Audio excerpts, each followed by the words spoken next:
Well, listen, I'm not too worried about getting any germs. I hang around with, like, germ breeders all day, so this mic is nothing. All right. Let's see if we can get this going here.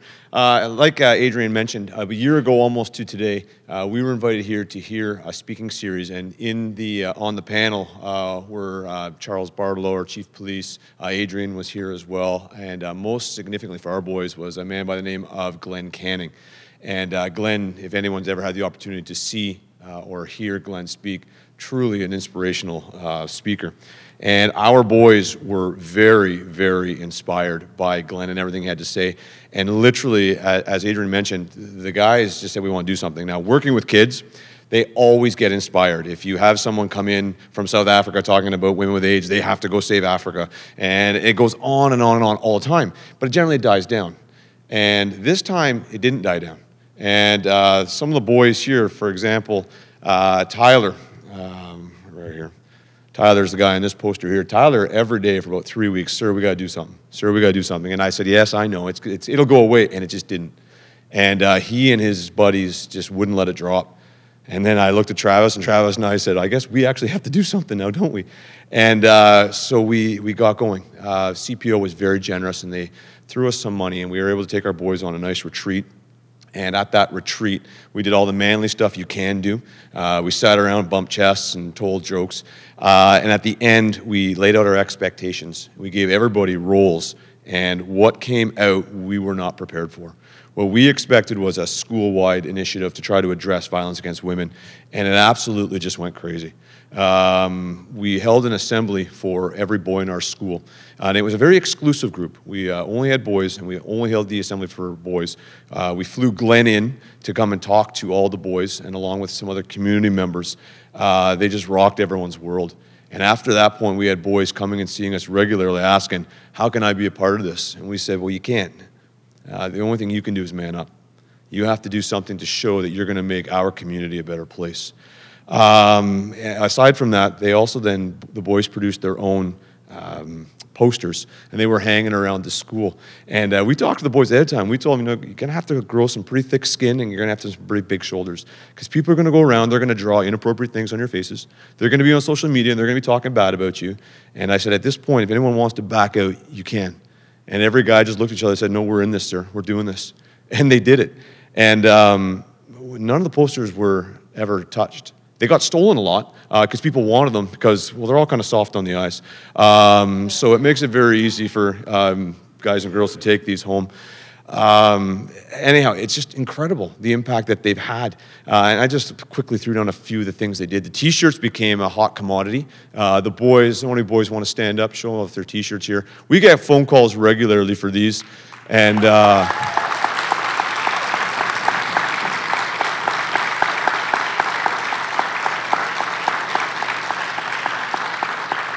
our boys, they get phone calls quite regularly for the T-shirts, and the answer is always the same. They go, what can I do to get a T-shirt? And I say, what have you done to man up? And no one gets those T-shirts. We don't just give them away, they get earned.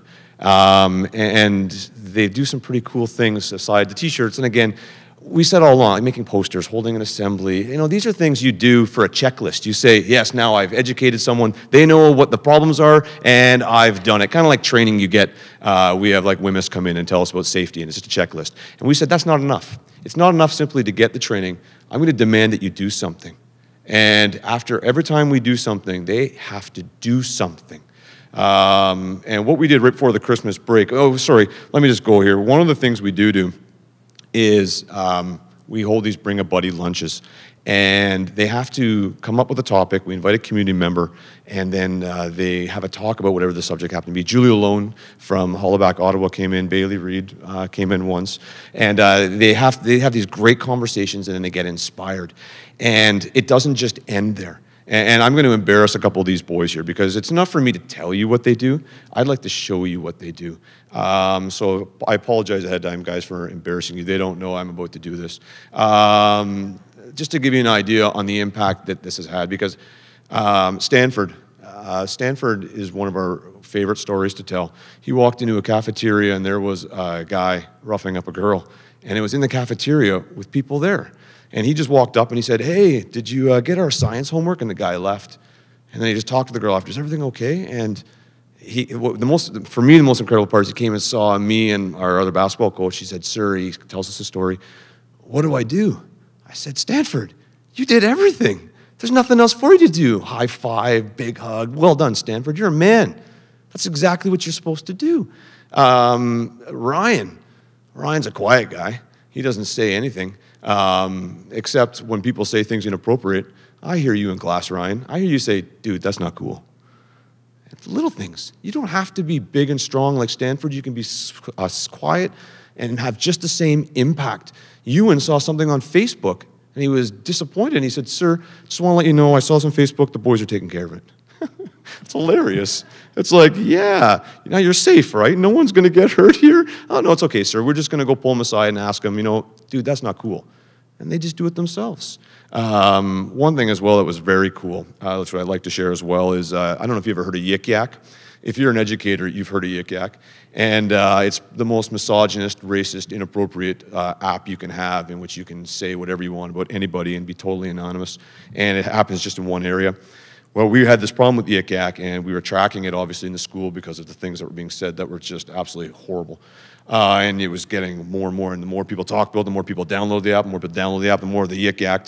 And out of nowhere, someone put a yak in that said, what if this is a man-up experiment? The next yak, we all failed. You could then see the traffic at Yik Yak go down. Incredible. These guys have quite a role that they play in our school community. And all they do is simply just take what they have. And Travis and I don't think for 1 second we've made these guys anything. They would have been wonderful leaders no matter what they do. Ben is going to become something incredible. Ricky is going to become successful. What Man Up gave them the opportunity was to take those already God-given skills and apply it into an area that we for so long just haven't addressed. What I want to do now is give you one opportunity here. I'm going to invite a couple of the boys down. I want to, rather than just talk, I want to show. So guys, can you come down, the guys I talked to ahead of time? I'm going to let Ricky, this is a PSA they made before our big holiday lunch. Who better to know what's going on in the school than the students? So they run their own Twitter account, and before big parties, they just send out, Man Up. And the guys know what that means. They send out information things about how to be safe. And this was a PSA that they made. Ricky, why don't you introduce it?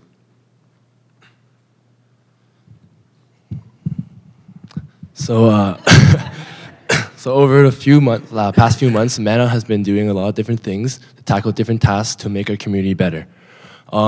As Mr. Leach said, we've had different guest speakers for our lunch meetings, one being Billy Reed and Julie Malone. In these meetings, we talk about these different tasks, and one of these accomplishments that we've been doing is making different things for all these different tasks. So one of the things we did that was most important to us was this PSA video that we made in December, just before the Christmas break, to tell us what you should be doing at parties if someone's in trouble. So the message and the thing that's supposed to be most important is that it doesn't have to be just us. It doesn't have to be teachers or adults. It can be any student or any person out there. It doesn't have to be just a person that's a leader. It can be every single person. That's what's going to start a change. If every single person starts chipping in, and everything is going to be worth making the difference. So this is the video that we made.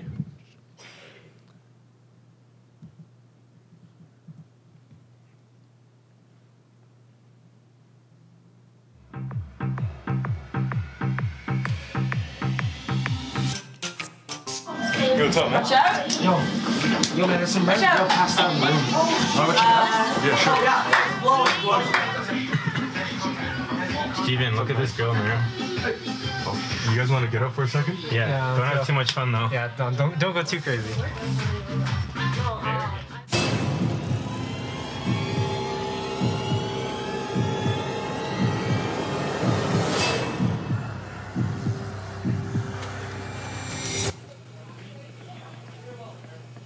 Hello? Is this Supriya's dad? Yeah, I think she drank too much. Can you come get her, please? Thank you.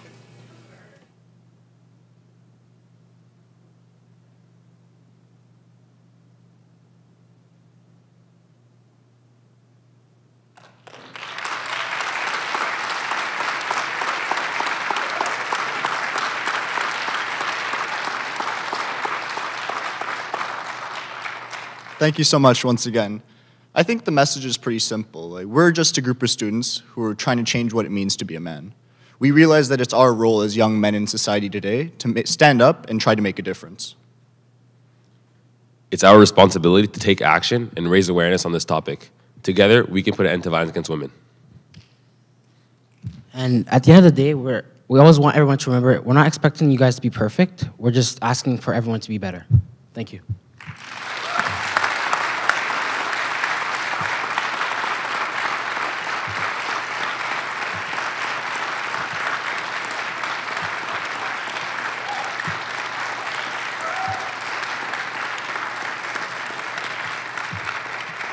Listen, I'm not going to add anything else except one thing we weren't expecting was that the amount of high schools that have called us and said, how can we start our own? What started off as something small in our community, in our small little school community that CPO so generously helped us get off the ground is now expanding into 10 more high schools. And we're holding a conference in April. Glenn has offered to fly himself in. There's a representative from the White Ribbon Campaign, and we've got a ton of other things. One of the schools that will be coming is actually here today as well, St. Pat's. So they're going to be coming and joining us, and I promise you, boys, you will not regret coming. Thank you very much for your time, everybody.